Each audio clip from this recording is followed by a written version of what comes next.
Flat कभी नहीं लेना चाहिए सर, ये लाइबिलिटी है।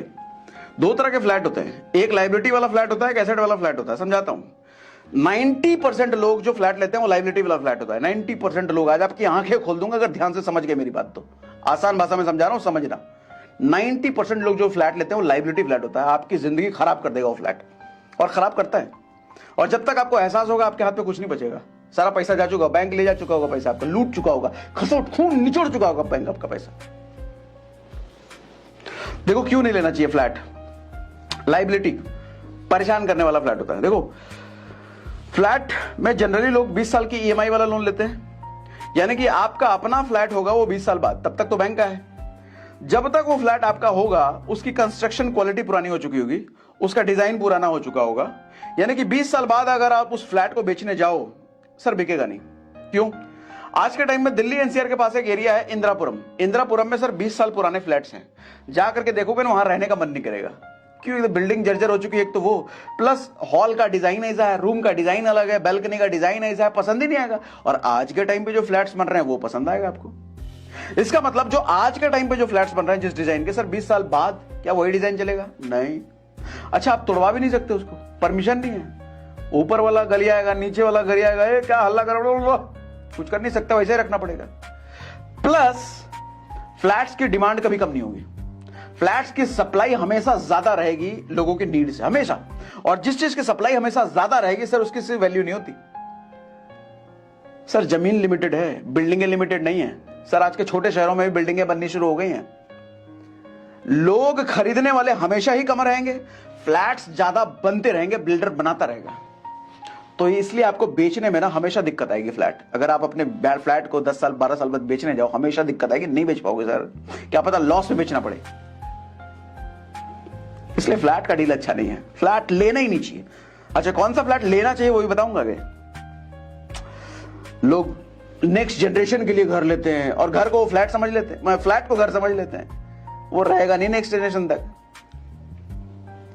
और एक सबसे बड़ा ट्रैप जो फ्लैट लेते हैं लोगों नहीं पता होता है, सर अगर आपने 1 करोड़ का फ्लैट लिया है ना, तो 10,000 रुपए 12,000 रुपए मेंटेनेंस उसका लगता है। मेंटेनेंस क्या? स्विमिंग पूल है, जिम है, क्लब है।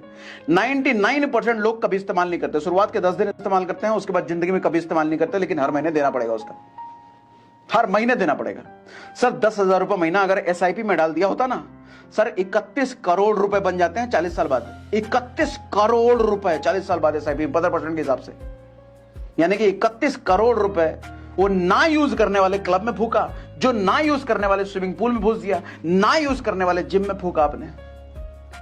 सर कभी सोचा है ऐसे? इसलिए कब कहता हूं कभी फ्लैट लेना मत।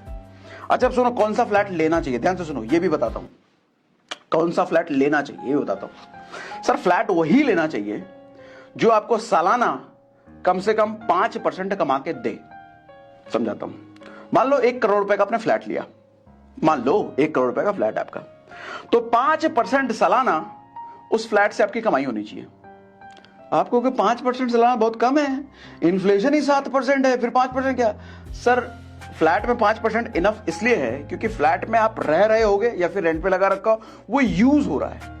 जैसे बहुत सारे एसेट होते हैं, जैसे गोल्ड को आप यूज नहीं कर सकते, वो रखा रहेगा, वो शेयर में लगा रखा है, उसको यूज थोड़ी कर रखा रहेगा वो। लेकिन फ्लैट प्रॉपर्टी ऐसी चीज है इसको आप यूज करते हो, ठीक है।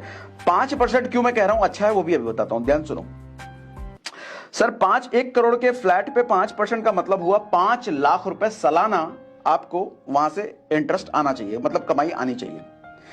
यानी कि महीने का अगर देखो तो 40,000 रुपए मंथली आपको वहां से रेंट आना चाहिए। 1 करोड़ के फ्लैट का अगर 40,000 रुपए मंथली रेंट आ रहा है, यानी कि वो अच्छी डील है, अच्छा फ्लैट है, अच्छी इन्वेस्टमेंट, ऐसा लेना चाहिए। 20 साल में आपकी प्रॉपर्टी हो जाएगी बिल्कुल फ्री।